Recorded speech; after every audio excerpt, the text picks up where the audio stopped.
S, ಇವತ್ತು ಮುಡುಕ್ತೊರೆ ಜಾತ್ರೆ ಜಾಗದಲ್ಲಿ ಆಸ್ಪತ್ರೆ ಕಟ್ಟಬಾರ್ದು ಅಂತ ಅಂದ್ಬಿಟ್ಟು ವಿರೋಧವನ್ನು ಕೆಲವರು ವ್ಯಕ್ತಪಡಿಸಿದ್ರು.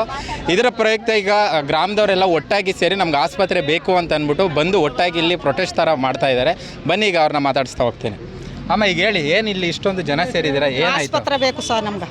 ಹಾಸ್ಪಿಟ್ಲ್ ಅಂದ್ರೆ ಕೆಲವರು ನಿಮ್ಮೂರವರೇ ಆಸ್ಪತ್ರೆ ಬೇಡ ಅಂತ ಅಂದ್ಬಿಟ್ಟು ಹೋರಾಟ ಮಾಡ್ತೀರಾ, ಅವ್ರಿಗೆ ಏನು ಹೇಳ್ತೀರಾ? ನಮಗೆ ಬೇಕು ಸರ್. ಒಬ್ರು ಆಕ್ಸಿಡೆಂಟ್ ಆಗೋಯ್ತಾ ತಲೆಕಡೆಗೆ ಎತ್ಕೋ ಗಂಟ ಸೊತ್ತೆ ಹೋಯ್ತಾರ. ಅವ್ರ ಯಾರು ಕೊಟ್ಟರು ಸಹ ಅವ್ರಿಗೆ ಹಂಗೆ ಆಗಾರ. ಸುಮಾರು ಜನ ಹಂಗಾಗಾರ ಸರ್. ಅಂದ್ರೆ ಹಿಂದೆ ಯಾವಾಗಾದ್ರೂ ಹಂಗಾಗಿತ್ತಾ? ಆಗಿತ್ತು ಸರ್. ಇವಾಗಲೇ ಸ್ವಲ್ಪ ದಿನನೇ ಹಂಗಾಗದ ಸರ್. ಈಗ ಒಂದು ಸ್ವಲ್ಪ ದಿನನೇ ಹಂಗಾಗದ.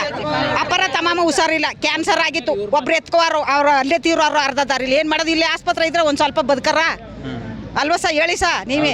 ಬೇಕು ಬೇಕು ನಮ್ಗೆ ಆಸ್ಪತ್ರೆ ಬೇಕು. ಯಾಕೆ ನಿಮ್ಮ ಊರವರೇನೆ ಬೇಡ ಅಂತ ಹೇಳ್ತಿದ್ದಾರೆ? ಅವ್ರಿಗೆ ಏನು ಸಮಸ್ಯೆ ಇಲ್ಲಿ ಮಾಡೋದು? ಅವ್ರಗ ಗಂಟು ಗಡ್ಗ ಎಲ್ಲ ಮಸ್ತ್ ಅದಾನಿ. ನಮ್ಗೇನು ಇಲ್ಲ, ನಮ್ಗೆ ಆಸ್ಪತ್ರೆ ಬೇಕು ಅಷ್ಟೇ. ಬಡವರು ನಮ್ಗೆ ನಮ್ಮೂರ್ಗೆ ಆಸ್ಪತ್ರೆ ಬೇಕು. ನಮ್ಗೆ ಆಸ್ಪತ್ರೆ ಬೇಕು, ಬಾತ್ರೂಮು ಬೇಕು, ಬಸ್ ಸ್ಟ್ಯಾಂಡ್ ಬೇಕು ನಮ್ಗೆ. ಇಂಥ ಊರಾಗ ಆಸ್ಪತ್ರೆ ಬೇಡಪ್ಪ. ಹೇಳು, ಸರ್ಕಾರದಾಗ ಕೊಡಪ್ಪ, ಅನ್ಯಾಯ ಮಾಡ್ತಾವ್ರಲ್ಲಪ್ಪ.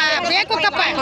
ಬಜ್ಜಿ ನಮ್ಮ ಊರವ್ರೆ, ಆ ಗ್ರಾಮದವ್ರೇನೆ. ಅವರು ನಡ್ಕೊಂಡು ಪಾಪ ಅಂಗಡಿಗೆ ಹೋಗಿ ಬರ್ಬೇಕಾದ್ರೇನೆ ಗಾಡಿ ಗುದ್ದಿಸ್ಬಿಟ್ಟು ಹೊಟ್ಟೋದ್ರು. ಯಾರಂತನೂ ಗೊತ್ತಾಗ್ಲಿಲ್ಲ ಪಾಪ. ನಾನು ಅದೇ ಜಾಗದಲ್ಲಿ ನಾನು ಕೆಲ್ಸಕ್ಕೆ ಹೋಗಕ್ಕೆ ಹೊರಟಿದ್ದೆ. ಅವಾಗ ಅಲ್ಲೇ ಬಿದ್ಕೊಂಡ್ರು. ಅವ್ರು ಬಿದ್ದಿರೋದು ನೋಡಿಲ್ಲ. ಕ್ಷಣದಲ್ಲಿ ನಾವು ಆಟೋ ರೆಡಿ ಮಾಡ್ಕೊಂಡು ತಗೊಂಡೋಗೋಷ್ಟಲ್ಲೇ, ತಲ್ಕಡ್ಗೆ ಹೋಗೋಷ್ಟಲ್ಲೇ ಅಜ್ಜಿ ಅರ್ಧ ದಾರಿಲೇ ತೀರೋಗ್ಬಿಟ್ರು. ಆದರೆ ದಯಮಾಡಿ ನಮ್ಮ ಗ್ರಾಮದಲ್ಲಿ ತುಂಬ ವಯಸ್ಸಾದ ಅವ್ರು ಇರೋದ್ರಿಂದ, ಆಮೇಲೆ ಒಬ್ಬಂಟಿಗರು ಜಾಸ್ತಿ ಇದ್ದಾರೆ. ಅವರು ಪಾಪ ಕರ್ಕೊಂಡು ನೈಟಲ್ಲಿ ಅವ್ರಿಗೆ ಏನಾದರೂ ಹುಷಾರು ತಪ್ಪಿದ್ರೆ ಕರ್ಕೊಂಡು ಹೋಗೋರು ಇಲ್ಲ. ಅಂಥ ಜನಗಳಿಗೆ ನಮ್ಮ ಗ್ರಾಮದಲ್ಲಿ ಖಂಡಿತವಾಗೂ ಹಾಸ್ಪಿಟ್ಲಿನ ಅವಶ್ಯಕತೆ ಇದೆ. ಹಾಗಾಗಿ ನಮ್ಮ ಗ್ರಾಮದಲ್ಲಿ ಎಷ್ಟೋ ಜನಗಳಿಗೆ ಪ್ರತಿಯೊಂದು ಮನೆಯಲ್ಲೂ ಸದ್ಯಕ್ಕೆ ಈಗಿನ ಪರಿಸ್ಥಿತಿಲಿ ನಾವು ತಿನ್ನೋ ಆಹಾರದಿಂದನೇ ಎಲ್ಲ ಪ್ರತಿಯೊಂದು ಮನೆಯಲ್ಲೂ ಸಹ ಗ್ಯಾಸ್ಟ್ರಿಕ್ಕು, ಪ್ರತಿಯೊಬ್ಬರಿಗೂ ಕಾಯಿಲೆ ಕಷ್ಟಗಳು ಇದ್ದೇ ಇರುತ್ತೆ. BP ಶುಗರ್ ಎಲ್ಲರಿಗೂ ಇದ್ದೇ ಇರ್ತದೆ. ಯಾಕಂದರೆ ಯಾರ ಮನೇಲೂ ಕಾಯಿಲೆ ಇಲ್ಲ ಅಂತ ಹೇಳೋಕ್ಕೆ ಆಗಲ್ಲ. ಪ್ರತಿಯೊಂದು ಮನೇಲೂ ಕಾಯಿಲೆ ಇರೋದ್ರಿಂದ, ಅದರಲ್ಲೂ ಪಾಪ ವಯಸ್ಸಾದವರು ನಮ್ಮ ಗ್ರಾಮದಲ್ಲಿ ತುಂಬ ಇರೋದ್ರಿಂದ ಅವರು ಹಾಸ್ಪಿಟ್ಲಿಗೆ ಸಡನ್ನಾಗಿ ಹೋಗೋಕ್ಕೆ ಹೋಗಲ್ಲ. ಆದರೆ ಅವ್ರಿಗೆ ವೆಹಿಕಲ್ಲು ಇರೋದಿಲ್ಲ.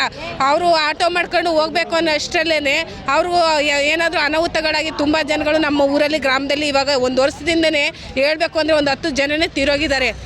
ಈ ಹಾಸ್ಪಿಟ್ಲಿಗೆ ಹೋಗೋಷ್ಟರಲ್ಲಿ ಅರ್ಧ ದಾರಿಲೇ ತೀರೋಗಿರೋದ್ರಿಂದ ಖಂಡಿತವಾಗಿ ನಮ್ಮ ಗ್ರಾಮದ ಅಲ್ಲಿ ಹಾಸ್ಪಿಟ್ಲ್ ಅವಶ್ಯಕತೆ ಇದೆ. ಅಂದರೆ ತುಂಬ ಜನ ಅನಾಹುತ ಆಗಿ ಆಕ್ಸಿಡೆಂಟ್ ಆಗಿರ್ಬೋದು, ಅಥವಾ ಕ್ಯಾನ್ಸರಿಂದ ಸುಮಾರು ಜನ ಪ್ರಾಣಹಾನಿ ಆಗಿದೆ. ಹಾಗಾಗಿ ಸ್ಥಳೀಯವಾಗಿ ನಮಗೆ ಆಸ್ಪತ್ರೆ ಬೇಕು ಅಂತ ಅಂದ್ಬಿಟ್ಟು ಈ ಗ್ರಾಮಸ್ಥರ ಅಳಲಾಗಿದೆ.